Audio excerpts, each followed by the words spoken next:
जय सिया राम सभी को। आज हम वाल्मीकि रामायण के बालकांड के अध्याय 43 की कहानी सुनेंगे।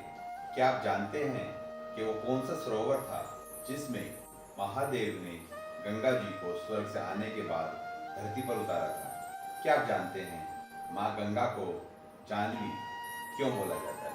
आइए यह हम आज की कहानी में सुनेंगे। तो महर्षि विश्वामित्र राम जी, लक्ष्मण जी और सभी साधु संतों को माता गंगा की कहानी सुना रहे हैं। तो महाराज भागीरथ ने 1000 साल तक तपस्या कर कर ब्रह्मा जी से वरदान पाया कि माँ गंगा धरती पर आएंगी, परंतु उन्होंने ये भी कहा कि उसके लिए तुम्हें महादेव को तपस्या से खुश करना पड़ेगा कि वो धरती पर माँ गंगा को अपने मस्तिष्क पर बिठाए।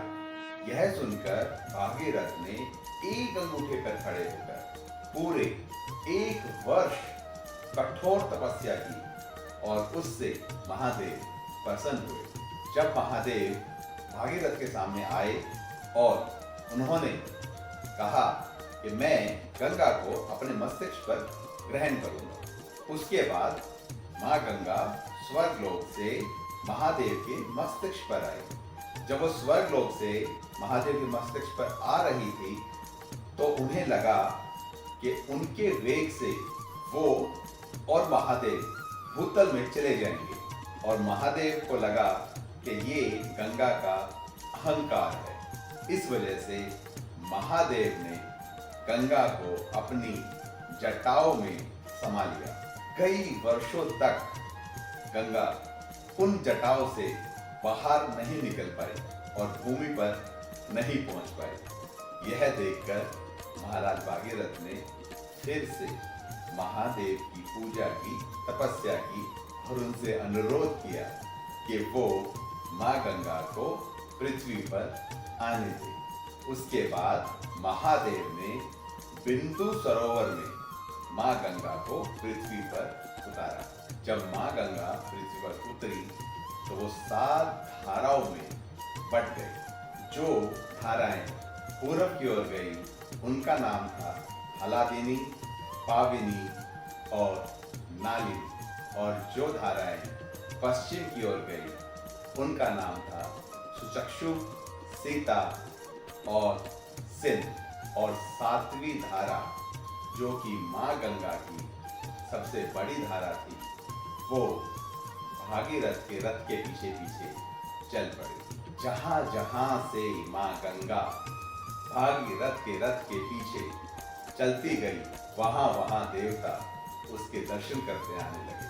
सभी देव देवता स्वर्गलोक से पृथ्वी पर इस अद्भुत दृश्य को देखने के लिए आए और माँ गंगा के साथ बहुत सारे जानवर, मछलियां, कछुए भी माँ गंगा में बहने लगे। जहां जहां से भागीरथ का रथ जाता, माँ गंगा उस रथ के पीछे पीछे वहां पर बहने लगती। बहुत ही अद्भुत दृश्य था वो कि भागीरथ का रथ आगे आगे जाएगा और पीछे पीछे माँ गंगा। सभी पापियों के पाप उस जल में नहाने से धुलने लगे और यह देखकर सभी देवी देवता बहुत खुश थे।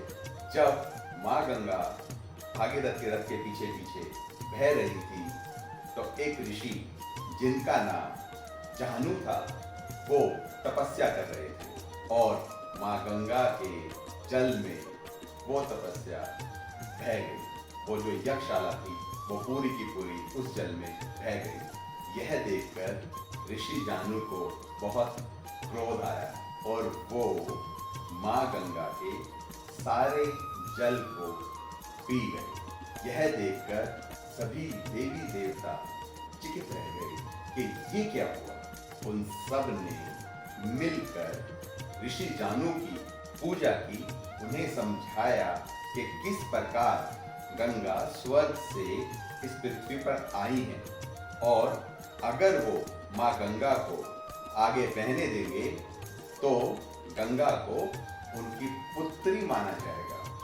यह सब सुनकर महर्षि जाहनु खुश हुए और उन्होंने अपने दोनों कानों से माँ गंगा को प्रवाहित किया।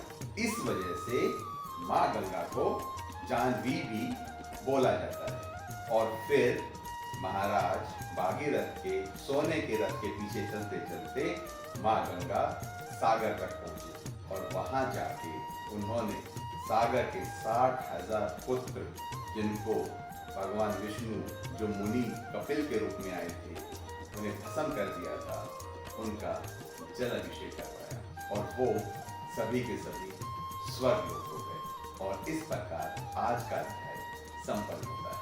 कितनी कमाल की कहानी है ये माँ गंगा की पृथ्वी पर आने की और किस प्रकार उनका नाम जाह्नवी पड़ा। अगर आप सबको हमारी कहानियाँ अच्छी लग रही हैं तो हम आप सबसे अनुरोध करते हैं कि आप हमारी सभी कहानियों को ज़्यादा से ज़्यादा लाइक करें, ज़्यादा से ज़्यादा शेयर करें और ज़्यादा से ज़्यादा इस पे कमेंट करें। और आप सभी लोग सुनते रहिए प्रभु राम की कहानी, भक्त मनु की ज़बानी।